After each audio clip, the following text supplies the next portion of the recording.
We begin tonight with a betrayal of trust as a veteran youth sports referee faces charges of sexually assaulting a young player. Good evening. Thank you for joining us here at 11. I'm Dave Llewellyn. That man has been in the business for decades, and tonight police fear there may be more victims on the sidelines. They arrested 70-year-old Gerald Sutter at his home in Lansing Township yesterday in connection with one case. We're told the alleged sexual assault of a boy who was 16 occurred between 2019 and 2021.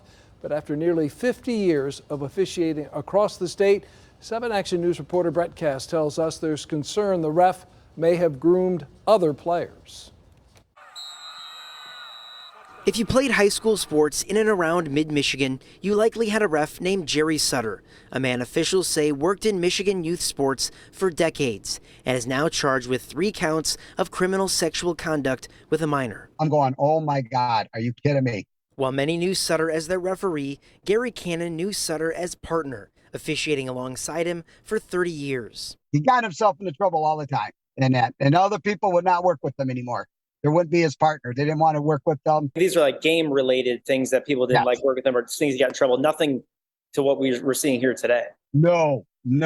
This is a shock to the community. The MHSAA says Sutter was registered as a high school official for 50 years and worked football, basketball, volleyball, baseball, and softball games. The Ingham County Sheriff's Department says he officiated youth sports up to college sports all across the state, but mainly in mid-Michigan. And it appears he tried to befriend young male victims, showering them with gifts and attention.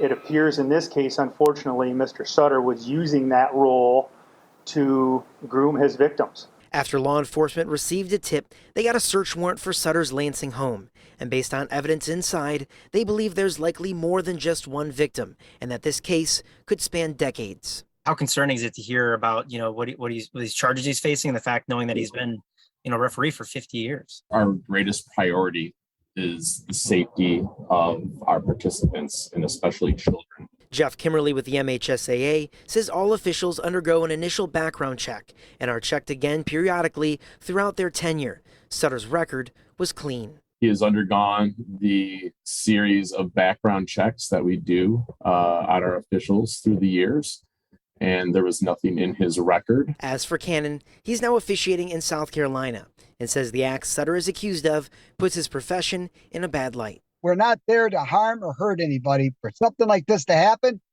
it's disgusting and terrible.